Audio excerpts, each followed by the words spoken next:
ततो युद्धपरिश्रान्तं समरे चिन्तया स्थितं रावणं चाग्रतो दृष्ट्वा युद्धाय समुपस्थितं दैवतैश्च समागम्य दृष्टुमभ्यागतोरणम् उपागम्याब्रवीद्रामम् अगस्त्यो भगवान् ऋषिः राम राम महाबाहो शृणु गुह्यां सनातनम्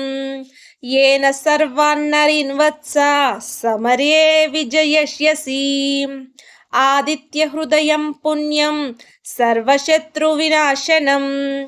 जयावहं जपे नित्यम् अक्षयं परमं शिवं सर्वमङ्गलमाङ्गल्यं सर्वपापप्रणाशनं चिन्ताशोकप्रशमनम् आयुर्वर्धनमुत्तमम् रश्मिमन्तं समुद्यन्तं देवासुरनमस्कृतं पूजयस्व विवस्वन्तं भास्करं भुवनेश्वरं सर्वदेवात्मको ह्येषा तेजस्वी रश्मिभावनः येष देवासुरगणान् लोकान् पाति गभस्तिभिः येष ब्रह्मा च विष्णु च शिवस्कन्दः प्रजापतिः महेन्द्रो धनदः कालो यमः सोमो ह्यपाम्पतिः पितरो वसवः साध्या ह्यश्विनौ मरुतो मनुः वायुर्वह्निः प्रजाप्राणः ऋतुकर्ता प्रभाकरः आदित्यः सविता सूर्यः खगः पूषा गभस्तिमान् सुवर्णसदृशो भानुः हिरण्यरेता दिवाकरः हरिदश्वः सहस्रार्ची सप्तसप्तिर्मरीचिमान् तिमिरोन्मदनः शम्भुः त्वष्टा मार्ताण्डकोऽंशुमान् हिरण्यगर्भा शिशिरा तपनो भास्करो रविः अग्निगर्भोदितेः पुत्रः शङ्खः शिशिरनाशनः व्योमनादस्तमो भेदी ऋग्युजः सामपारगः गणावृष्टिरभां मित्रः विन्यवीदिप्लवङ्गमः आतपी मण्डली मृत्युः पिङ्गलः सर्वतापनः कविर्विश्वो महातेज रक्तः सर्वभवोद्भवः नक्षत्रग्रहताराणाम् अधिपो विश्वभावनः तेजसामपि तेजस्वी द्वादशात्मनमोऽस्तु ते नमः पूर्वाय गिरये पश्चिमायाध्रये नमः ज्योतिर्घनानां पतये दिनदिनाधिपतये नमः जयाय जयभद्राय हर्यश्वाय नमो नमः नमो नमः सहस्रांशो आदित्याय नमो नमः नम उग्राय वीराय सारांगाय नमो नमः नमः पद्मप्रबोधाय मार्ताण्डाय नमो नमः ब्रह्मेशानाच्युतेशाय सूर्यादित्यवर्चसे भास्वते सर्वभक्षाय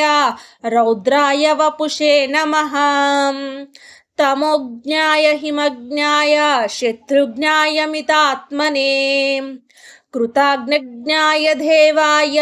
ज्योतिषां पतये नमः तप्तचामीकराभाय वह्नये विश्वकर्मणे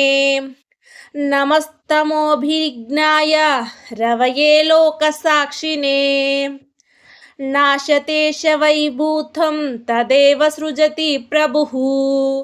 पायत्येष तपत्येष वर्षत्येष गभस्तिभिः येष सप्तेषु जागर्ति भूतेषु परिनिष्ठतः येष एवाग्निहोत्रं च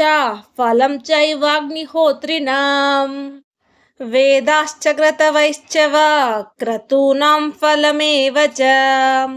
यानि कृत्यानि लोकेषु सर्व एष रविः प्रभुः येन मापत्सु कृष्येषु कान्तारेषु भयेषु च कीर्तयन् पुरुषः कश्चिन्ना वशीधति राघवम् पूजयस्वैनमेकाग्रः देवदेवं जगत्पतिम् एतत् त्रिगुणितं जप्त्वा युद्धेषु विजयिष्यसि अस्मिन् क्षणे महाबाहो रावणं त्वं वदिष्यसि एवमुक्त्वा तदागस्त्यो जगमाच यदागतम् एतत् श्रुत्वा महातेजः नष्टशोको भवत्तदा धारायमास सुप्रीतः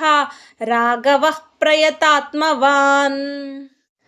आदित्यं प्रेक्षका जप्त्वा तु परं हर्षमवाप्तवान् त्रिराचम्य शुचिर्भूत्वा धनुराधाय वीर्यवान् रावणं प्रेक्ष्य हृष्टात्मा युद्धाय समुपागतम् सर्वयत्नेन महतावदे तस्य धृतोऽभवत् अदरवीरवधन्निरीक्ष्य रामं मुदिता मनः परमं प्रहृष्यमानः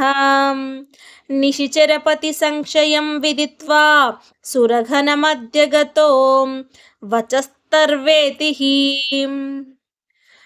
इत्यार्षे श्रीमद्रामायणे वाल्मीकिये आदिकाव्ये युद्धखण्डे 5अधिकशततमः सर्गः।